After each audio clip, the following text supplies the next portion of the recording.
Chapter 64. Mary, Warble announces one morning at the breakfast table of the governor's mansion in Madison, I've done all I can for this state. I've solved every problem.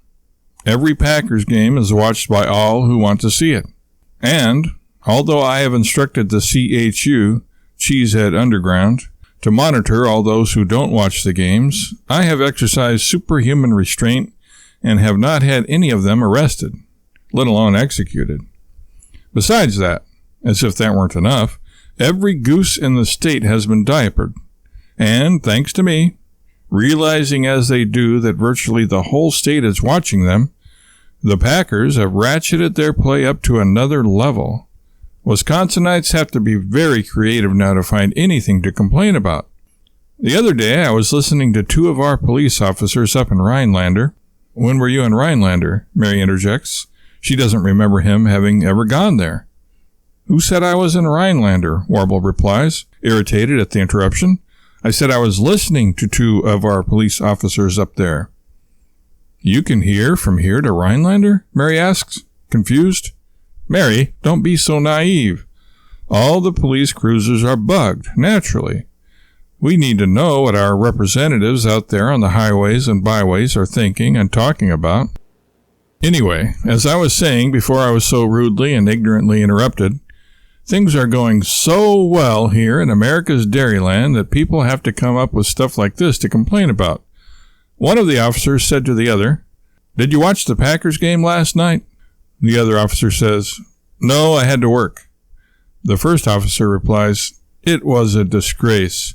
You should have seen it. Favre only had 7 touchdown passes. He could have had 8, but he missed Bubba Franks in the corner of the end zone once." See what I mean, Mary? Yes, I guess so, Warble, but what is all this leading up to? The next stage in my development. The next step in my career. I can turn over the reins of state government to Whortleberry. He can take it from here. I've got bigger fish to fry. And what fish would those be? Mary asks skeptically. Her begonias are just beginning to recover from the neglect they suffered during the McGorkles' extended absence from their home. All the fish in the country, not just the fish here in Wisconsin, Warble answers cryptically.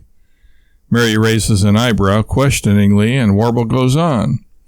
I'm going to run for president of these here United States, Mary. Warble lets his declaration sink in. Mary's face is expressionless, although she seems to have suddenly developed a twitch at the bottom right corner of her mouth. Warble can't tell if she's nervous, shocked, or simply too happy for words. He doesn't know if he should risk telling her the last bit of good and exciting news. She might just suffer a paroxysm of happiness and cause a scene right inside the governor's mansion, a place Warble wants to keep dignified and businesslike. But he just can't keep it in. He's got to let it out. Although Warble knows he's flirting with disaster, he blurts out, "And you, Mary, are to be the first female vice president of the United States. Yes, you, dear one, are to be my running mate."